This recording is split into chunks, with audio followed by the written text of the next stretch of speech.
Donc au niveau avancement du chantier et livraison, on est grosso modo dans le timing qu'on avait initié au départ, c'est-à-dire qu'on partait sur une livraison de l'ensemble de la résidence pour juillet, août de cette année. Compte tenu de l'avancée moyenne des ventes en mi-2007 sur cette opération, on avait un peu ralenti le chantier. Il est reparti de plus belle. On souhaite livrer l'ensemble de la résidence entre juillet et septembre de cette année. 3 unités de bâtiments collectifs, donc qui représentent 60 appartements, donc qui sont des T2 et des T3. Et on a ensuite 24 villas jumelées des T3 au T4. Zone qui est complètement ouverte, hein, comme l'avait souhaité la mairie au moment du permis de construire. Il n'y a pas de portail, c'est pas une résidence fermée. La partie stationnement de chaque bâtiment collectif se retrouve derrière chaque bâtiment, et les villas possèdent un garage et une place de stationnement dédiée le long d'une voirie principale. Des enfants, Jean, est-ce qu'on a vu les circuits de ramassage scolaire? Est-ce que les bus rentrent parce qu'il n'y a pas de rétrocession de la voirie? Vous allez rester pendant un certain temps, donc propriétaire de la voirie qui engagera les procédures d'intégration par la suite. Est-ce que dans ce laps de temps, les enfants qui seraient issus de cet ensemble immobilier prendront le bus là-bas au bout, ou est-ce qu'il a été examiné une éventuelle desserte par le bus municipal? Il y a 3 niveaux de réponse, monsieur le maire. Il y a notre transport scolaire, le transport et les ordures ménagères, parce que les ordures ménagères sont faites par celle-là. Vous avez prévu donc les locaux. Il y a une aire de collecte effectivement générale. Et en principe, le camion devrait rentrer dans l'enceinte. Ce qui veut dire que les différentes familles ne mettront pas les poubelles devant les immeubles. Non. Il y aura un point de collecte général. Un point de collecte général, et je crois que les contacts avaient été pris avec l'AE à l'époque, parce que pour le tri sélectif et les containers. En ce qui concerne le transport scolaire, apparemment nous avons proposé de les prendre en bordure de route, mais s'il a fallu la possibilité de rentrer dans le périmètre de Notre devoir à l'inspection académique, c'est d'anticiper la prochaine rentrée scolaire et de voir si effectivement on aura des nouveaux arrivants, ou si c'est plutôt une redistribution de familles dans la ville.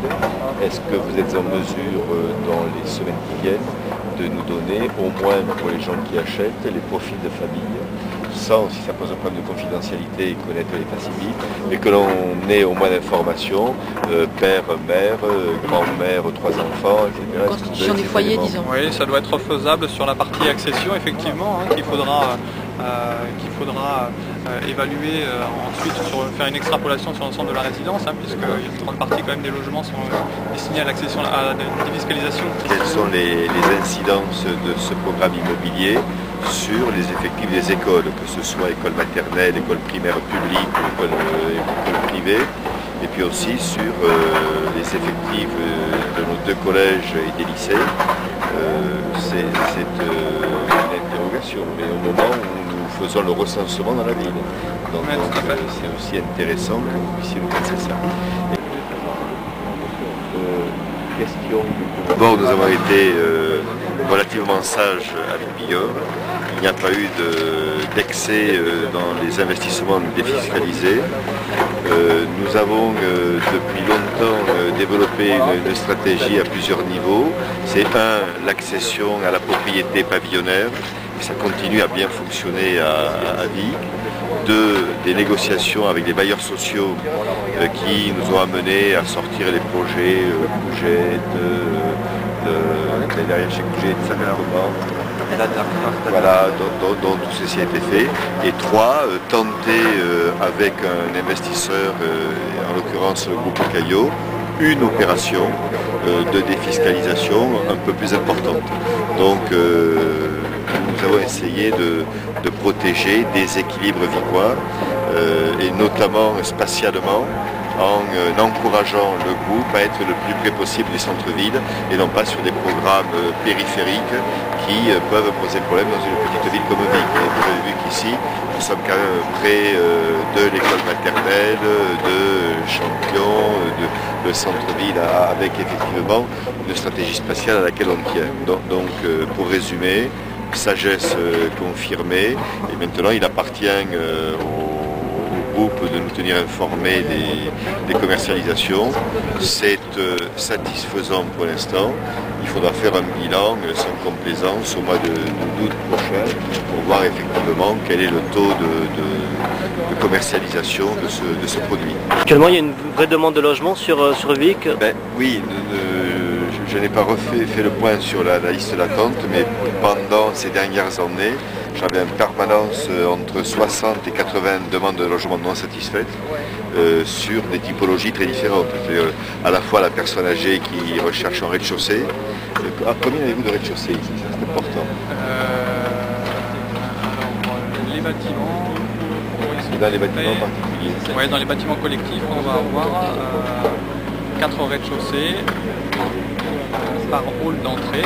On va en trouver 4, 5, on va en trouver 20 appartements en rez-de-chaussée. Alors ça c'est très important puisque dans la typologie des demandes, on a effectivement des personnes âgées, notamment des personnes qui vivent seules, qui veulent habiter en rez-de-chaussée.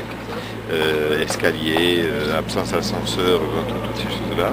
Ensuite, on a eu, mais là c'est plutôt satisfait, les travailleurs du CAT, du Centre d'aide par le travail des handicapés, avec logement au centre-ville. Ça a été plus satisfait que cette fois-ci, ça n'aurait, là c'est peu probable. Ensuite, les étudiants du lycée agricole, là on a invité à la prudence en disant aux investisseurs, pas de T1, pas de T1 bis, il y a une saturation du marché et avec un plafonnement des effectifs de BTS, voire parce qu'on a aussi des licences professionnelles ici. Mais là, ça n'est pas un marché porteur dans une petite ville comme Vic. On a invité les investisseurs à être très prudents. Par contre, on était demandeurs de type 3, type 4, où là, il y a une véritable demande. Donc, pour résumer, une opération qui nous semble aujourd'hui devoir répondre à la demande des familles et à cette demande, pour finir de répondre à votre question, la liste de 60 à 80 qui depuis plusieurs années est quasi permanente. Ah ouais?